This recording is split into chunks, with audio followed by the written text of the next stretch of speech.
Since 2014, Greater Lafayette Commerce Workforce Development Partners have hosted Manufacturing Week.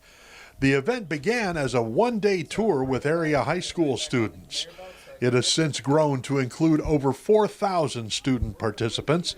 Workforce Development Director Carol Webb says they had to rethink the presentation this year. This year, because of our pandemic, we're celebrating it for an entire month because we've gone virtual.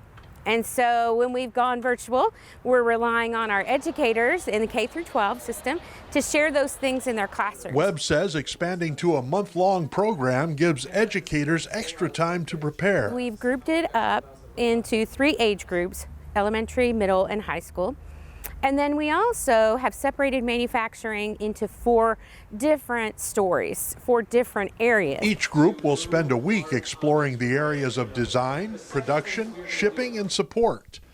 Elementary level will focus on videos and activities, while middle school participants are doing basic electronics projects. In high school, we give them some different activities for that age level, and then videos based on career exploration and things that are happening within manufacturing facilities. In addition to the hands-on activities, students are also able to engage with professionals in the manufacturing industry. Every Tuesday and Thursday, we have webinars in the morning with a series of panelists that are in that specific grouping. So this morning, we had some designing people from Cook Biotech and from CEI Technology. And they talked about how they design something, what's it designed with, and all the processes that they use within the design. The goal of the program is manufacturing awareness and career preparation.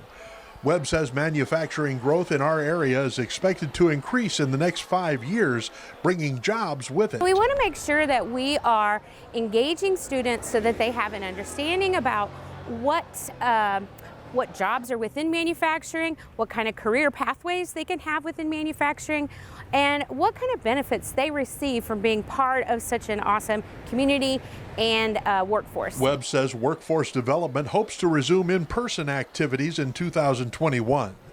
More information about Manufacturing Week can be found on the Greater Lafayette Commerce website at begreaterlafayette.com. For Star City News, I'm Dave North, reporting in Lafayette.